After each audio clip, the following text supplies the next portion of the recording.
Bismillahirrahmanirrahim. Assalamualaikum warahmatullahi wabarakatuh.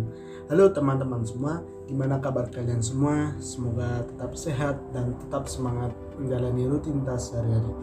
Sebelumnya, marilah kita berdoa sesuai dengan kepercayaan masing-masing. Berdoa mulai. Amin. Berdoa selesai. Kami dari kelompok 2 akan menjelaskan tentang masa Khalifah Abu Bakar As-Siddiq dan Umar bin Khattab. Isna Atas Muda 28190085 akan menjelaskan dua subbab. Yang pertama yaitu proses pemilihan Abu Bakar atau Safiqah Bani Sa'adah. Memang diakui oleh seluruh sejarawan bahwa Rasulullah yang wafat tahun 11 Hijriah tidak meninggalkan wasiat tentang orang yang akan menggantikannya. Oleh karena itu, setelah Rasulullah wafat, para sahabat segera berkumpul untuk bermusyawarah di suatu tempat yaitu Safiqah Bani Sa'adah guna memilih pengganti Rasulullah untuk memimpin umat Islam. Musyawarah itu secara spontanitas diperakasai oleh kaum Ansor. Sikap mereka itu menunjukkan bahwa mereka lebih memiliki kesadaran politik daripada yang lain dalam memikirkan siapa pengganti Rasulullah dalam memimpin umat Islam. Dalam pertemuan itu mereka mengalami kesulitan, bahkan hampir terjadi perpecahan di antara golongan karena masing-masing kaum mengajukan calon pemimpin dari golongannya sendiri-sendiri. Pihak Ansor mencalonkan Sa'ad bin Ubaidah dengan alasan mereka yang menolong Nabi ketika keadaan di Mekah genting. Kaum Muhajirin menginginkan supaya pengganti Rasulullah dipilih dari kelompok mereka, sebab Muhajirinlah yang telah merasakan pahit getirnya perjuangan dalam Islam sejak awal mula Islam. Sedang di pihak lain terdapat sekelompok orang yang menghendaki Ali bin Abi Thalib karena jasa-jasanya dan kedudukannya selaku menantu Rasulullah. Hingga peristiwa tersebut diketahui oleh Umar. Ia kemudian mengutus seseorang untuk menemui Abu Bakar. Kemudian keduanya berangkat dan di perjalanan bertemu dengan Ubaidah bin Jarrah. Setibanya di balai Bani Sa'adah, mereka mendapatkan dua kelompok besar tersebut bersitegang. Dengan tenang, Abu Bakar berdiri di tengah-tengah mereka, kemudian berpidato yang isinya merincikan kembali jasa kaum Ansor bagi kaum Islam. Di sisi lain, ia menekankan juga anugerah dari Allah yang memberi keistimewaan kepada kaum Muhajirin yang telah mengikuti Muhammad sebagai nabi dan menerima Islam lebih awal dari yang lainnya. Tetapi pidato Abu Bakar itu tidak dapat meredam situasi yang sedang tegang. Kedua kelompok masih tetap pada pendiriannya. Kemudian Abu Ubaidah mengajak kaum Ansor agar bersikap toleransi. Begitu juga Bashir bin Sa'ad dari golongan Harits atau Ansor yang agar mereka tidak memperpanjang perselisihan ini. Akhirnya situasi dapat sedikit terkendali. Di sela-sela ketegangan itu, kaum Ansar masih menyarankan bahwa harus ada dua kelompok. Hal itu berarti kepecahan kesatuan Islam. Akhirnya, dengan resiko apapun, Abu Bakar tampil ke depan dan berkata, "Saya akan menyetujui salah seorang yang akan pilih di antara kedua orang ini, yakni tidak bisa lebih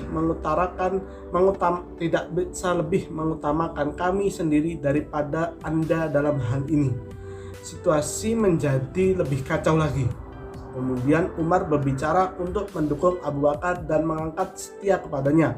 Dia tidak memerlukan waktu lama untuk meyakinkan kaum Ansor dan yang lain bahwa Abu Bakar adalah orang yang paling patut di Madinah untuk menjadi penerus pertama dari Nabi Muhammad SAW.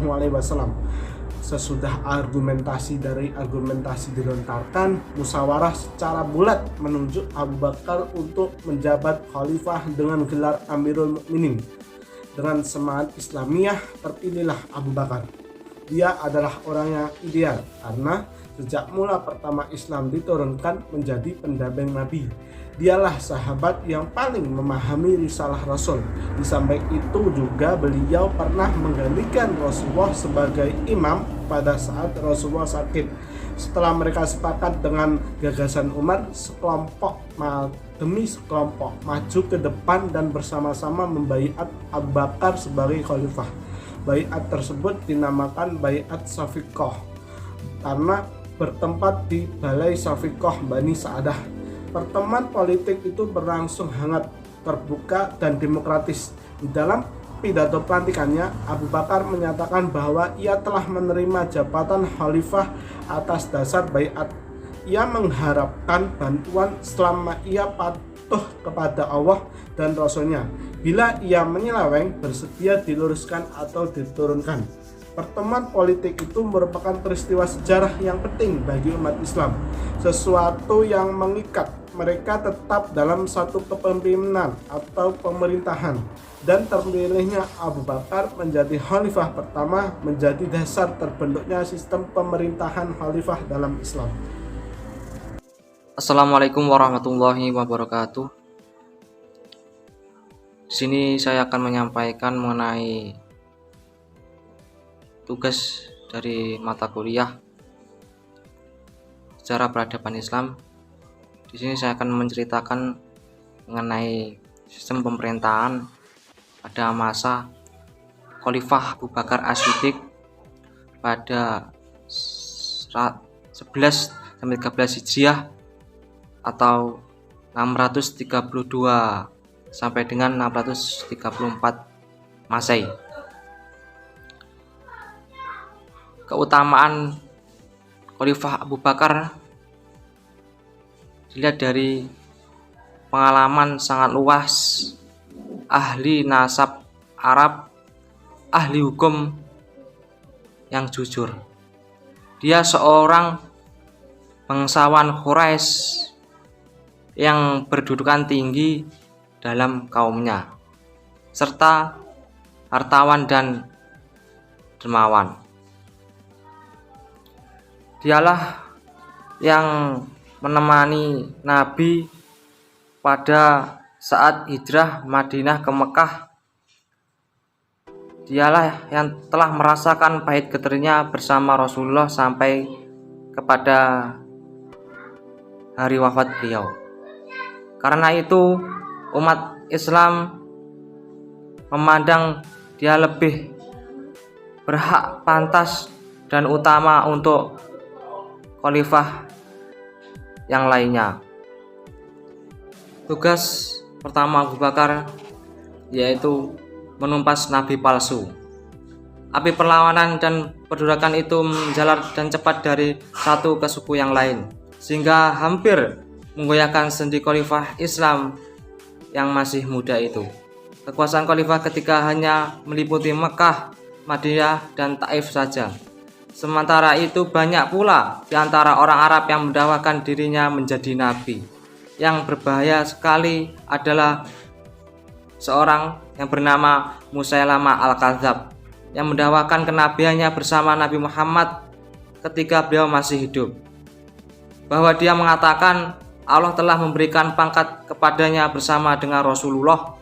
Oleh karena dia berbuat dusta itu, maka dia mendapat gelarkan Al-Kadzab, yaitu berbohong atau pendusta. Pengikutnya banyak yang tersebar di Yamamah. Selain itu juga ada lagi beberapa nabi palsu seperti Tulai'ah bin Walid, Sajah Tamiyah, seorang perempuan yang kemudian kawin dengan Musailamah Al-Kadzab. Selanjutnya mendudukan orang-orang murtad.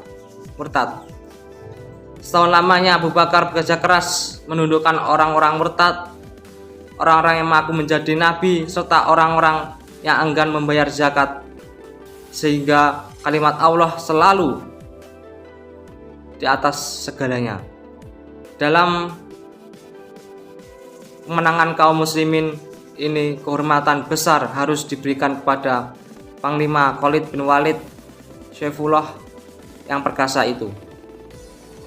Dialah yang menghancurkan kekuatan Tulai'ah dan Sajah serta memaksa keduanya memeluk agama Islam, dan dia pula yang membunuh Musailamah Al-Kadzab dan memporak-porandakannya. Tugas Abu Bakar selanjutnya yaitu pengumpulan Al-Quran. Setelah kemenangan diperoleh Khalifah Abu Bakar As-Siddiq atas suku-suku yang murtad dan durhaka itu, timbul kecemasan dari Umar bin Khattab akan kehilangan berapa ayat dari Al-Quran. Karena itu banyaknya hafid, para penghafal Al-Quran yang gugur sebagai syuhada dalam pertempuran, khususnya dalam perangan Yamamah. Maka Umar memberi saran kepada Khalifah Abu Bakar agar ayat Al-Quran dikumpulkan, dijadikan satu.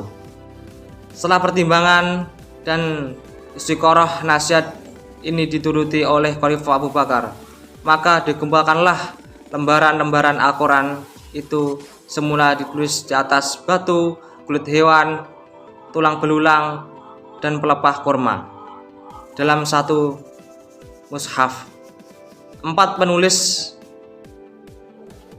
Al-Quran yang terkenal ialah Zaid bin Sabit, Abdullah bin Zubair, Said bin Al-As, Abdurrahman bin Haris bin Hisam. Mushaf Al-Quran ini semula disimpan di kediaman Abu Bakar, kemudian kepada Umar, dan kemudian diberikan kepada Aisyah, istri Rasulullah Shallallahu Alaihi Wasallam. Sistem pertahanan negara pada masa Khalifah Abu Bakar As-Siddiq yaitu untuk memerangi para pembangkang dan kaum murtadin.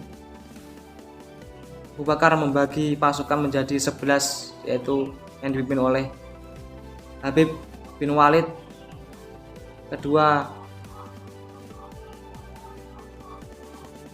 Kraimah ibnu Abi Jahal, yang ketiga Surahbil bin Hasan, 5 Huzaifah ibnu Mishan, 7 Suwaid ibnu Muqarrin.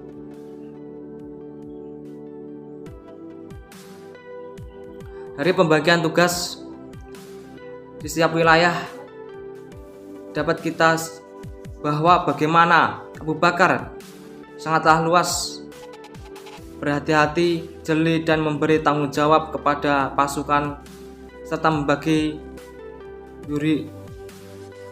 yurisdiksi atau jangkauan wilayah di setiap batalion tentaranya yang bertujuan untuk mengamankan dan memerangi kaum yang ingin merusak sejarah Islam.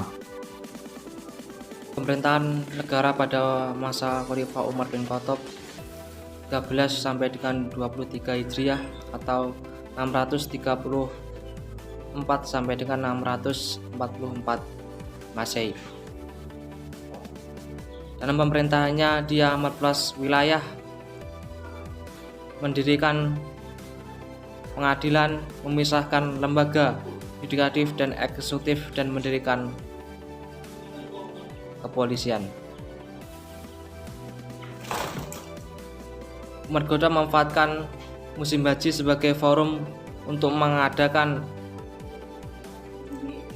evaluasi pemerintahan pada saat itu, untuk mengumpulkan para penjabat negara dan gubernur-gubernur di daerahnya. Mereka memberi laporan terhadap perkembangan pemerintahan di daerah masing-masing dan keluhan rakyat pada masa pemerintahan.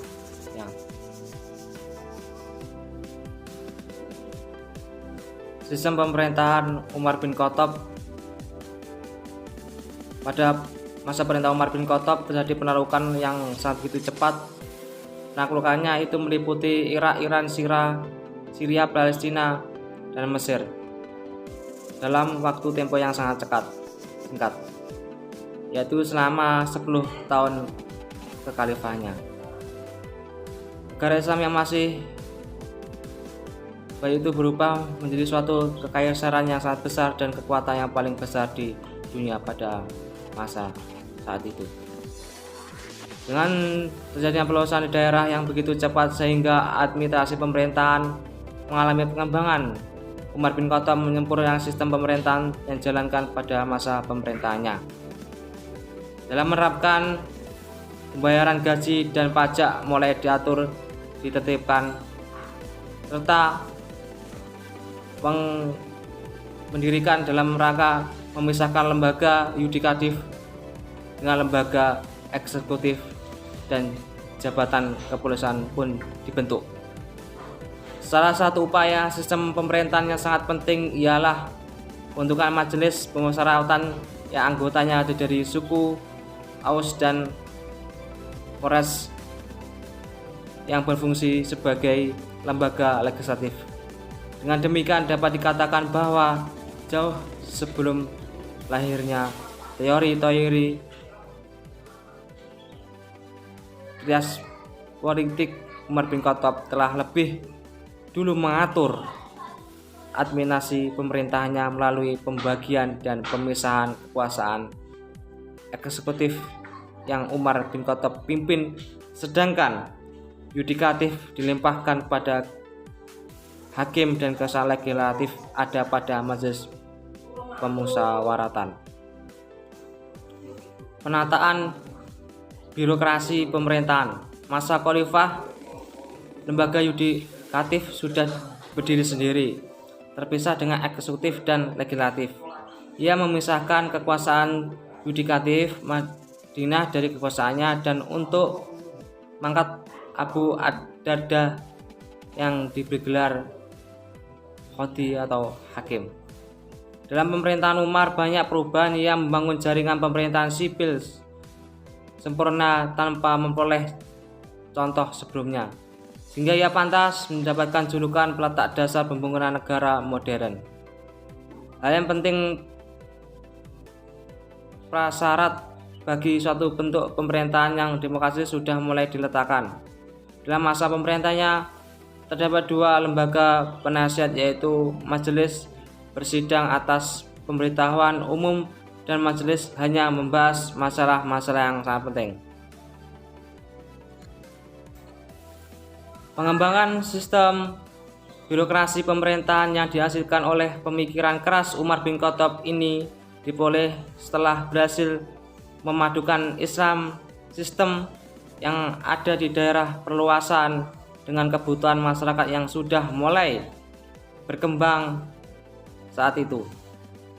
Jadi bahwa kebijakan Umar bin Khattab dalam penataan birokrasi pemerintahan, yaitu membangun jaringan pemerintah yang sipil sempurna serta membentuk organisasi negara Islam untuk memperlancar mekanisme pemerintahan, antara lain An-Nidam As-Siyah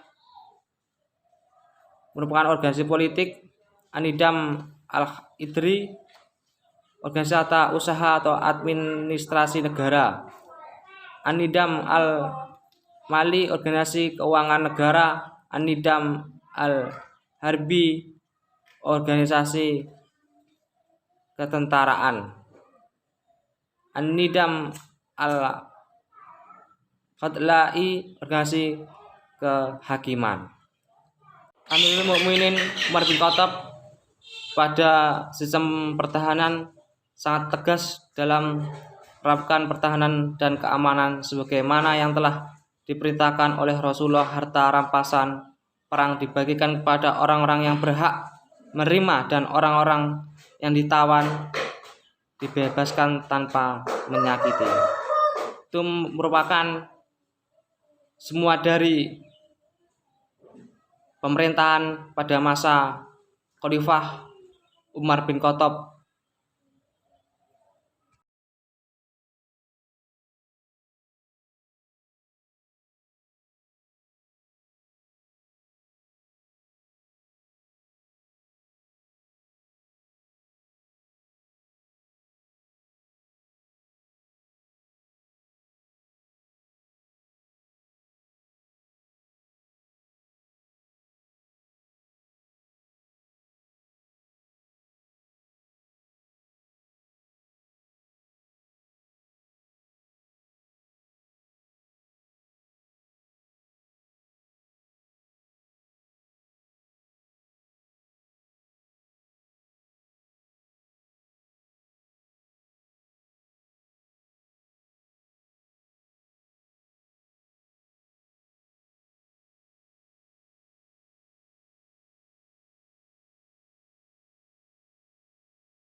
Selanjutnya di sini saya akan membahas mengenai perluasan wilayah. Yang pertama, perluasan wilayah pada masa Khalifah Abu Bakar As-Siddiq. Khalifah Abu Bakar melanjutkan penyebaran Islam ke Syria yang dipimpin oleh Usamah bin Zaid bin Harithah. Panglima ini telah dipersiapkan sebelumnya pada masa Nabi Muhammad SAW, sempat tertunda karena Nabi wafat. Pada masa Abu Bakar, pasukan ini bergerak dari negeri Qubaah lalu memasuki kota Abil. Khalifah Abu Bakar merencanakan penyebarannya ke wilayah yang dikuasai Kekaisaran Persia dan Bizantium. Beliau mengirimkan dua panglima, yaitu Khalid bin Walid dan Musanna bin Harits. Mereka mampu menguasai Hiroh dan beberapa kota lainnya, yaitu Anbar, Daumatul Jandal, dan Fars. Peperangan dihentikan setelah Abu Bakar As-Siddiq memerintahkan Khalid bin Walid berangkat menuju Suriah. Ia diperintahkan untuk membantu pasukan Muslim yang mengalami kesulitan menghadapi pasukan Bizantium yang sangat besar. Komando pasukan kemudian dipegang oleh Musanna bin Harithah. Kekaisaran Bizantium dijadikan kota Damaskus, Syria sebagai pusat pemerintahan di wilayah Arab dan sekitarnya. Untuk menghadapi mereka, Khalifah Abu Bakar As-Siddiq mengirimkan beberapa pasukan, yaitu yang pertama pasukan Yazid bin Abu Sufyan ke Damaskus, yang kedua pasukan Amr bin As ke Palestina, yang ketiga pasukan Syuhrabil bin Hasanah ke Yordania, dan yang terakhir yaitu pasukan Abu Ubaidah bin Jarrah ke Hind. Ketika pasukan Islam berjumlah 18.000, pasukan Romawi berjumlah 240.000 orang. Pasukan Islam mengalami kesulitan dan akhirnya Khalifah Abu Bakar segera memerintahkan Khalid bin Walid berangkat menuju Syam. Perjalanan mereka selama 18 hari melewati dua lembah padang pasir yang belum pernah dilewatinya. Pertempuran akhirnya pecah di pinggir sungai Yarmuk, sehingga dinamakan Perang Yarmuk. Ketika perang sedang terjadi, ada kabar bahwa Abu Bakar meninggal. Beliau digantikan oleh Umar bin Khattab, dan Khalid bin Walid kemudian digantikan oleh Abu Ubaidah bin Jarrah. Peperangan ini dimenangkan oleh pasukan Islam dan menjadi kunci utama runtuhnya kekuasaan Bizantium di tanah Arab. Kedua, pada masa Khalifah Umar bin Khattab, ketika para pembangkang di dalam negeri telah dikikis habis oleh Khalifah Abu Bakar dan era penaklukan militer telah dimulai, maka Umar menganggap bahwa tugas utama yang telah mensukseskan ekspedisi yang dirintis oleh pendahulunya. Belum lagi genap 1 tahun memerintah, Umar telah menorehkan tinta emas dalam sejarah perluasan wilayah kekuasaan Islam. Pada tahun 635 Masehi, Damaskus, ibu kota Suriah, telah ia tundukkan. Setahun kemudian, seluruh wilayah Suriah jatuh ke tangan kaum muslimin setelah pertempuran hebat di lembah Yarmuk di sebelah timur anak sungai Yordania. Keberhasilan pasukan Islam dalam penaklukan Suriah di masa Khalifah Umar tidak terlepas dari rentetan penaklukan pada masa sebelumnya. Khalifah Abu Bakar telah mengirim pasukan besar di bawah pimpinan Abu Ubaidah ibnu al-Jarrah ke front Suriah. Ketika pasukan itu terdesak, Abu Bakar memerintahkan Khalid ibnu al-Walid yang sedang dikirim untuk memimpin pasukan ke front Irak. Untuk membantu pasukan di Suriah dengan gerakan cepat, Ali bersama pasukan menyeberangi gurun pasir luas ke arah Suriah. Ia bersama Abu Ubaidah mendesak pasukan Romawi. Dalam keadaan genting itu, wafatlah Abu Bakar dan digantikan oleh Umar bin Khattab. Khalifah yang baru ini mempunyai kebijaksanaan lain. Khalid yang dipercaya untuk memimpin pasukan di masa Abu Bakar diberhentikan oleh Umar dan digantikan oleh Abu Ubaidah ibnu al-Jarrah. Hal itu tidak diberitahukan kepada pasukan hingga selesai perang, dengan maksud supaya tidak merusak konsentrasi dalam menghadapi musuh. Damaskus jatuh ke tangan kaum muslimin setelah dikepung selama 7 hari. Pasukan muslim yang dipimpin oleh Abu Ubaidah itu melanjutkan penaklukan ke Hamah, Khanisrun, Lasikiyah, dan Aleppo. Surahbil dan Amr bersama pasukannya menuliskan penaklukan atas Baisan dan Yerusalem di Palestina. Kota suci dan kiblat pertama bagi umat Islam itu dikepung oleh pasukan muslim selama 4 bulan. Akhirnya kota itu dapat ditaklukkan dengan syarat harus Khalifah Umar sendiri yang menerima kunci kota itu dari Uskup Agung Soporonius, karena kekhawatiran mereka terhadap pasukan muslim yang akan menghancurkan gereja-gereja. Dari Suriah, laskar kaum muslimin melanjutkan langkah ke Mesir dan membuat kemenangan-kemenangan di wilayah Afrika Utara. Bangsa Romawi telah menguasai Mesir sejak tahun 30 sebelum Masehi dan menjadikan wilayah subur sebagai sumber pemasok gandum terpenting bagi Romawi. Berbagai macam pajak naik sehingga menimbulkan kekacauan di negeri yang pernah diperintah oleh Raja Fir'aun itu. Amr bin As meminta izin Khalifah Umar untuk menyerang wilayah itu, tetapi Khalifah masih ragu-ragu karena pasukan Islam masih terpencar di beberapa front pertempuran. Akhirnya permintaan itu dikabulkan juga oleh Khalifah dengan mengirim 4.000 tentara ke Mesir untuk membantu ekspedisi itu. Tahun 18 Hijriah, pasukan muslimin mencapai kota Aris dan mendudukinya tanpa perlawanan. Kemudian menundukkan Poelisium, pelabuhan di pantai Laut Tengah yang merupakan pintu gerbang ke Mesir. 1 bulan kota itu dikepung oleh pasukan kaum muslimin dan dapat ditaklukkan pada tahun 19 Hijriah. Satu demi satu kota di Mesir ditaklukkan oleh pasukan muslimin. Kota Babilonia juga dapat ditaklukkan pada tahun 20 Hijriah setelah 7 bulan terkepung.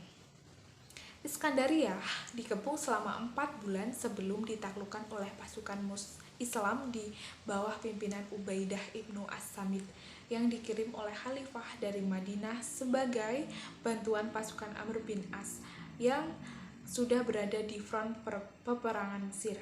Cyrus menandatangani perjanjian damai dengan kaum muslimin. Dengan jatuhnya Iskandaria ini, maka sempurnalah penaklukan atas Mesir. Ibu kota itu dipindahkan ke kota Fustat.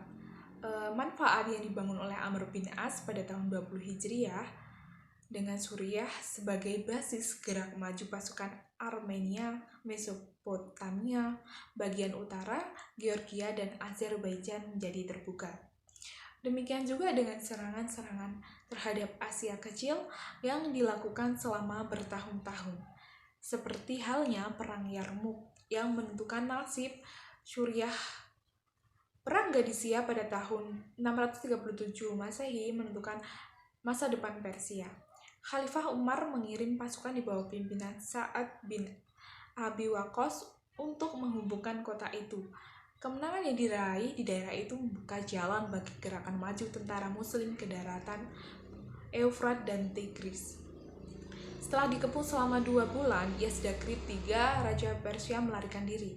Pasukan Islam kemudian mengepung Nahawan dan menaklukkan Ahwas tahun 22 Hijriah. Pada tahun itu pula seluruh Persia sempurna berada dalam kekuasaan Islam. Sesudah pertempuran sengit Nawahan, Isfahan juga ditaklukkan. Demikian juga dengan Jurjan, Georgia, dan Tabristan, Azerbaijan. Orang-orang Persia yang jumlahnya jauh lebih besar daripada tentara Islam menderita kerugian besar. Kaum muslimin menyebut sukses ini dengan an-nur dari segala kemenangan. Dari uraian di atas dapat kita simpulkan bahwa kekuasaan Islam pada masa itu meliputi Jazirah Arabia, Palestina, Syria, Mesir, dan sebagian besar Persia. Bismillahirrahmanirrahim. Assalamualaikum warahmatullahi wabarakatuh. Perkenalkan, nama saya Triyono Mustaqim dari Tadris IPS. Di sini saya akan menjelaskan tentang masa pemerintahan Abu Bakar As-Siddiq, yaitu pada tahun 11 sampai 13 Hijrah atau 636 sampai 634 Masehi. Ya, dalam kesempatan ini saya akan menjelaskan tentang pelimpahan wewenang kepada hakim daerah, yaitu yang dilakukan adalah pengangkatan kodi. Pengangkatan kodi dilakukan secara pemilihan sendiri atau secara kekuasaan sendiri. Ya, jadi adapun yang diangkat sebagai kodi adalah yang pertama yaitu Abu Darda untuk menjadi hakim di Madinah. Setelah itu Utsman bin Khois ibn Abdil di Mesir. Setelah itu Abu Musa al-Asy'ari di Kufah, dan di daerah Syam yaitu pula hakim sendiri. Ya, setelah itu penentuan kodi ini tujuannya adalah untuk menentukan hukum. Ya, jadi penentuan hukum ini digunakan untuk sebagai satu, yaitu agar pengaturan suatu wilayah itu mudah. Jadi yang pertama adalah perumusan hukum. Ya, tadi hukumnya ini akhirnya ketemu, yaitu satu, pengguguran hukum had bagi pencuri. Yang kedua yaitu talak tiga dengan satu lafaz. Yang ketiga adalah hukum taksir, dan keempat tindak pidana perzinahan. Nah, jadi hukumnya seperti itu. Nah, untuk penentuan kodi yang tadi itu adalah undang-undangnya menurut Quran dan hadis.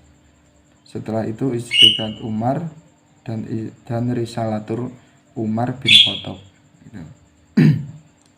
Nah, setelah itu isi wasiat kepada khodi, yaitu yang satu, seorang khodi harus melakukan perlakuan yang sama. Jadi ketika ada yang bermasalah, misal dua orang itu bermasalah, jadi seorang khodi harus adil. Dua, ketika menentukan suatu masalah itu harus ada bukti dan saksi. Guna apa? Guna untuk mempermudah jalannya pengadilan tersebut. Dan yang ketiga yaitu jika ada kesalahan yang diambil harus dikembalikan. Jadi misal gini, jadi ketika seorang khodi itu menentukan hukum dan ternyata hukum yang ditentukan itu tidak sesuai atau salah, itu harus dikembalikan lagi, dimusyawarahkan lagi gitu. Dan yang terakhir yaitu cara mengadili, ya, jadi cara mengadili kepada seseorang yang bermasalah atau seorang penggugat. Satu, jika ada dua orang yang bermasalah atau berselisih, jadi harus diputuskan atau mengambil keputusan yang secara adil, tidak boleh memihak salah satu. Kedua, dekatkanlah dirimu pada orang kecil dan lemah. Jadi seorang khodi harus bisa bersahabat atau berteman dengan orang yang kecil dan lemah, maksudnya tidak semena-mena mengambil keputusan. Ketiga, perhatikanlah hak orang yang merantau. Jadi jika di daerah tersebut ada seorang perantau, jadi seorang khodi harus memberikan haknya kepada perantau tersebut. Jadi yang keempat, binalah kerukunan. Jadi jika di suatu daerah itu yang diutamakan harus kerukunan. Jika ada permasalahan harus dirembuk dengan yang baik, dengan secara adil dan lain-lain, serta harus diutamakan itu adalah kerukunan. Dan yang kelima, seorang qadhi harus bisa mendamaikan orang yang berselisih tadi. Jadi kalau di zaman dahulu, zaman pemerintahan Abu Bakar As-Siddiq itu, jadi ketika ada dua orang yang berselisih harus didamaikan. Setelah damai ya udah damai, tidak ada masalah di belakangnya gitu. Mungkin itu saja yang bisa saya sampaikan. Bila ada kekurangan dan salahnya, saya mohon maaf. Assalamualaikum warahmatullahi wabarakatuh.